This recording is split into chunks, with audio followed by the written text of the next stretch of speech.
Audio Jungle.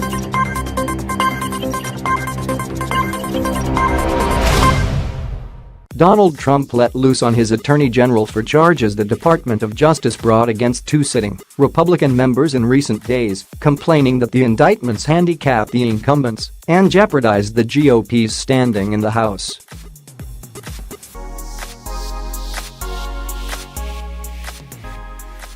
He suggested in tweets that Jeff Sessions should have prevented the indictments of Reps. Duncan Hunter and Chris Collins, and that the Republicans were being unfairly targeted by justice.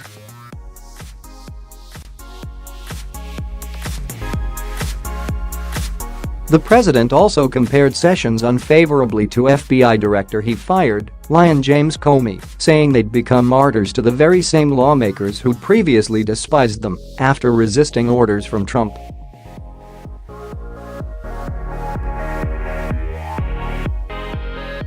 Comey hit back almost immediately with a subtweet that smacked his former boss as a second-rate leader and characterized him as dooming America.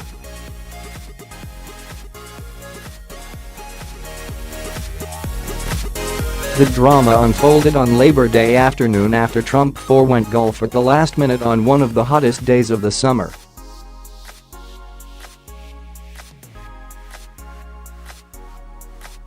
The Republican president verbally spat on his attorney general in tweets that dripped with disdain. Two long-running, Obama-era investigations of two very popular Republican congressmen were brought to a well-publicized charge just ahead of the midterms by the Jeff Sessions Justice Department.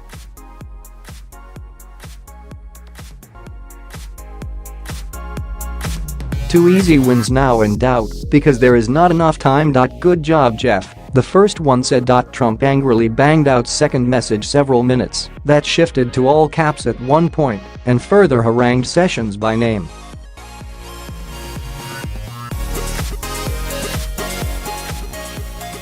The Democrats, none of whom voted for Jeff Sessions, must love him now. Same thing with Lyin James Comey. The Dems all hated him, wanted him out, thought he was disgusting until I fired him. Immediately he became a wonderful man, a saint-like figure in fact.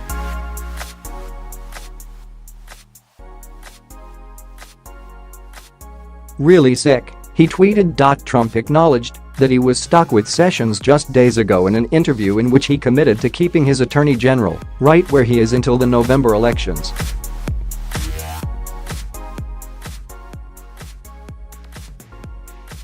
He's continued a campaign since then, however, to undermine his egg as he attempts to build support among Senate Republicans to consider a new appointment.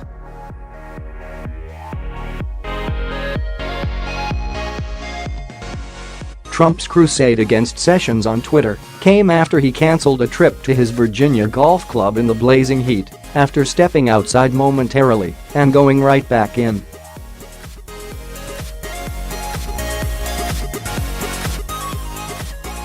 The president had a motorcade assembled for an expected movement to a location that was not on any official schedule, in a pattern that had all indications of a golf outing.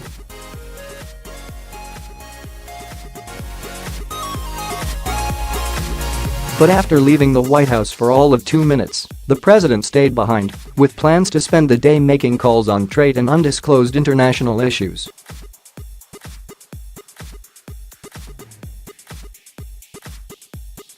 Trump emerged briefly at 10:40 a.m., sporting a casual red polo shirt that he may have worn over an undershirt. He also wore his white trademark "Make America Great Again" hat and long pants.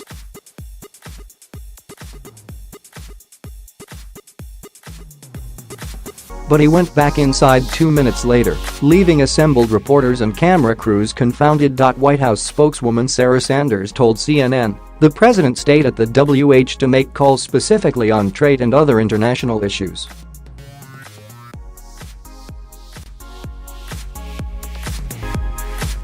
We'll keep you posted if there are other updates. Trump had already golfed twice on the long weekend, including during the memorial service for Sen.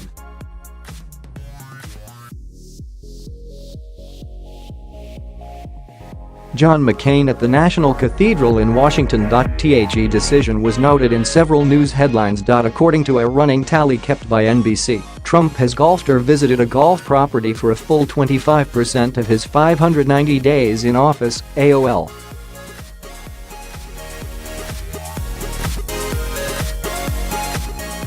Com reported. It was 85 degrees when Trump emerged from the White House, and the motorcade was disbanded. There is plenty on his plate to prepare for.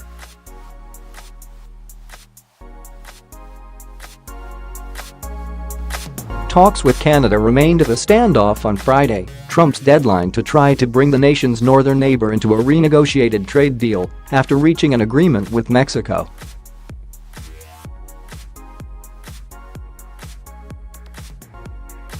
The confirmation hearings for Brett Kavanaugh, Trump's Supreme Court pick, begin on Tuesday. Special counsel Robert Mueller's investigation has been active, with a D.